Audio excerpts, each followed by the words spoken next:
Anda kembali menyaksikan program khusus Danantara BUMN Performance Report bersama saya Andi Syalini. Masih bersama kami Direktur Utama PT Garam, Bapak Abraham Mose. Pak Mose, kita lanjutkan perbincangan kita terkait dengan pendanaan. Ini alokasi pendanaannya seperti apa dan sumbernya dari mana saja, Pak? Oke, jadi memang salah satu problemnya adalah kalau kita harus membangun dengan konsep ladang maupun dengan konsep penerapan teknologi, ujungnya adalah bagaimana pendanaan. Pola kita yang kita lakukan tentunya yang utama adalah dengan pola strategic partnership. Kenapa kita memilih itu dulu?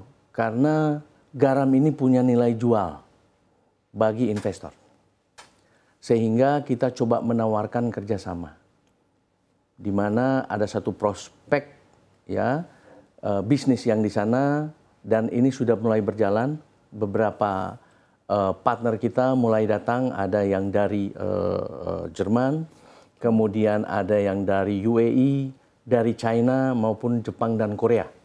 Sudah dalam pembahasan dan kelihatannya berprogres dengan pola-pola strategic partnership. Tetapi pola kedua adalah menggunakan dana mandiri. Dana mandiri yang kita gunakan adalah untuk pola-pola intensifikasi. Kenapa? Bagaimana kita memodernisasi, kita mengefektifkan ladang kita yang ada untuk menambah kapasitas produksi. Tentunya tidak memerlukan dana yang besar. Ya.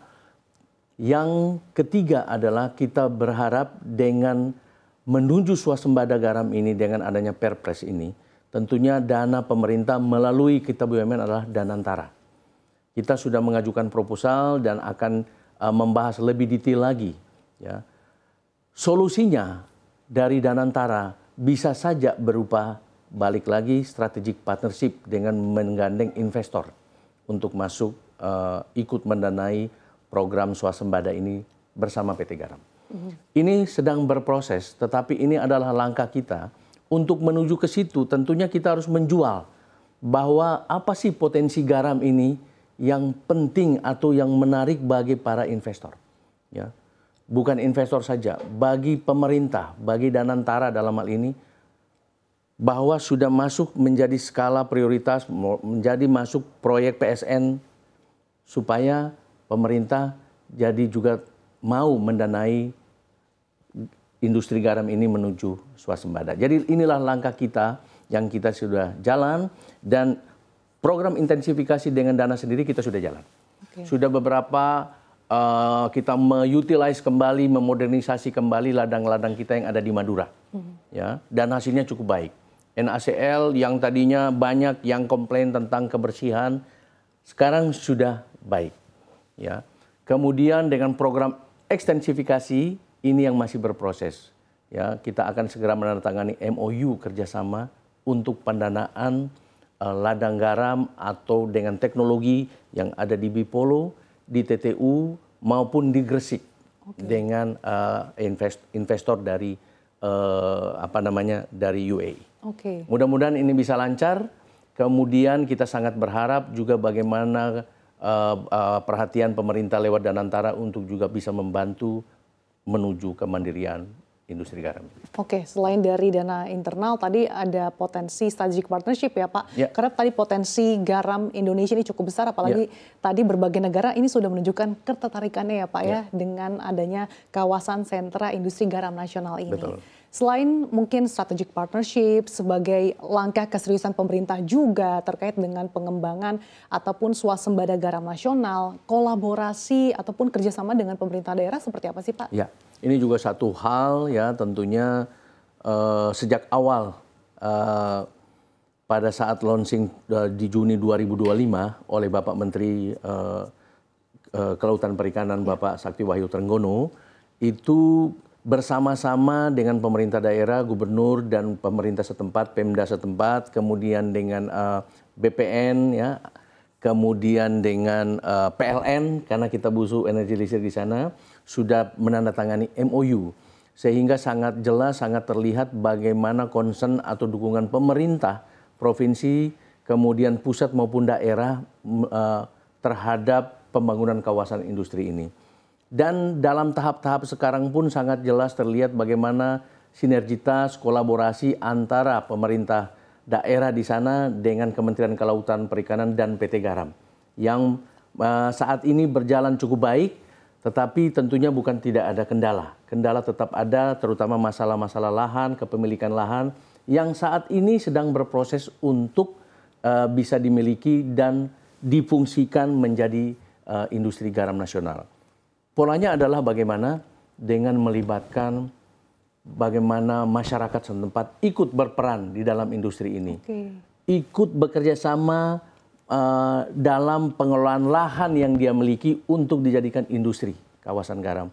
Dan masyarakat ikut serta bekerja menghasilkan produksi garam yang di sana. Sehingga prediksi kita bersama Kementerian Kelautan bisa saja menyerap tenaga langsung di sana bisa 25 bahkan 26 ribu tenaga kerja yang diperlukan. Belum lagi pada saat panen bisa mendekati 50 ribu. Sehingga ini cukup banyak. Ya dengan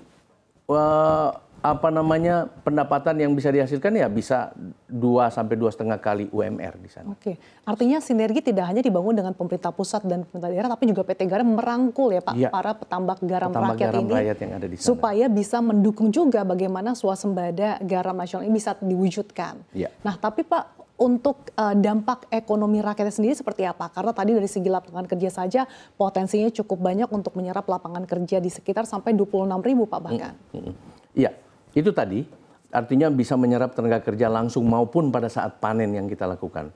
Ya, kalau di kawasan industri garam. Belum lagi setelah itu industri membangun masing-masing industri mereka akan lebih banyak lagi penyerapan tenaga kerja di sana. Tenaga kerja yang datang dari luar maupun tenaga kerja setempat yang bisa ikut bekerja di sana dan pemanfaatan lahan-lahan rakyat yang ada di sana. Nah, kalau kita lihat dengan 10.000 hektar, itu 10.000 hektar dengan target produksi garam kurang lebih 2 juta ton per tahun. Ya, kalau 13.000 hektar mungkin sekitar 2,6 juta ton per tahun. Anggap saja kalau kita menjual garam bahan baku di sana dengan harga Rp1.500 per kilo, karena ini kalau kita bicara ton, kurang lebih penghasilan per tahun 3 sampai 3,5 triliun. Ya. Kalau kita bicara perluasan 13.000 hektar, bisa hampir 4 triliun per tahun. Bagaimana Rote yang bisa menghasilkan kawasan industri garam per tahun 3 sampai 4 triliun per tahun. Kan luar biasa. Dan kita bisa membayangkan bagaimana pertumbuhan ekonomi di sana yang cukup baik. Jadi betul-betul memberikan multiplier effect ya Pak bagi daerah NTT. Iya. Jadi inilah kami sangat memerlukan artinya fokus pemerintah dalam hal ini untuk melihat betapa pentingnya membangun industri garam yang ada di Rote untuk memenuhi swasembada garam di tahun 2027. Dan dengan target 2,6 ton Pak per tahun yang bisa 2,6 juta ton yang bisa diproduksi dari kawasan sentra industri garam nasional ini, pertanyaannya off-takernya apakah nanti sudah dijamin Pak penyerapannya seperti apa, kemudian distribusi nanti ke sentra-sentra lainnya seperti apa? Ya itu tadi kebutuhan garam nasional 5 sampai 5,5 juta ton per tahun. Kalau di sana saja baru menghasilkan 2,6, berarti kan kita masih kurang. Tambahannya dari mana? Yang ada di Madura, ya dari produksi PT Garam, termasuk garam rakyat, termasuk ekosistem industri garam swasta yang ada. Sehingga totally itu bisa mencapai 5 bahkan lebih 5,7 juta ton garam mencapai kebutuhan garam nasional di Indonesia. Kalaupun lebih, industri itu akan tumbuh lagi.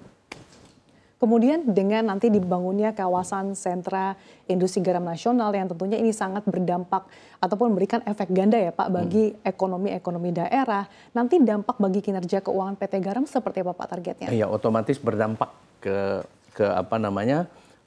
performansi keuangan dari PT Garam ya. Di mana kalau tadi kita berhitung seperti itu ya kurang lebih per tahun untuk kawasan yang di Rote taruhlah 10.000 hektar itu kan 3 triliun. 3 triliun tentunya ada dampak positif bagi pengelola yaitu PT Garam sendiri. Bisa menambah revenue dari PT Garam, bisa menambah margin, bahkan bisa melakukan pengembangan dari industri garam melalui PT Garam. Dampak langsung itu sudah pasti ada. Dan tentunya kita harapkan juga ya Pak, bahwa pembangunan kawasan sentra industri garam nasional ini betul-betul bisa difokuskan juga, bisa dituju perhatian oleh pemerintah juga. Lalu apa Pak harapan Anda dari pemerintah dan juga tadi dari Danantara untuk bisa menunjukkan keseriusan terkait dengan pengembangan kawasan sentra industri garam ini? Oke. Nah, itu tadi memang poin yang menurut saya perlu mendapat dukungan, bahwa untuk menuju swasembada tanpa campur tangan pemerintah, tanpa campur tangan negara kita juga sulit. Kenapa? Karena kita bicara teknologi, kita bicara pendanaan. Ya. Kita bisa melakukan dengan pola-pola strategic partnership. Tentunya menjual satu potensi, menjual satu value yang bagi dia menarik untuk ikut berperan di sini. Karena kita sudah punya target. Untuk swasembada garam 5,3 juta ton per tahun. Kita masih separuh. Bagaimana yang menuju ke sini? Kita menarik para investor yang berminat bermain di garam bekerja sama dengan PT Garam.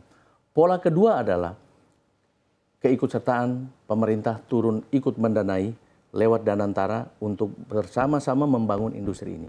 Proposal kita siapkan untuk masuk supaya menjadi satu perhatian bahwa perlu dibangun satu kawasan industri garam nasional untuk menuju swasembada garam.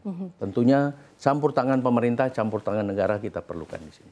Artinya dengan pemanfaatan teknologi, kemudian sinergitas pemerintah daerah, pemerintah pusat, dan tentunya tadi dukungan pendanaan, ini bisa menjadi langkah nyata atau karpet merah bagi Indonesia untuk semakin cepat bahkan untuk mewujudkan swasembada garam nasional. Terima kasih Bapak Abraham Mose selaku Direktur Utama PT Garam sudah berbagi perspektifnya bersama kami. Sehat selalu untuk Anda Pak Mose. Terima kasih. Ya.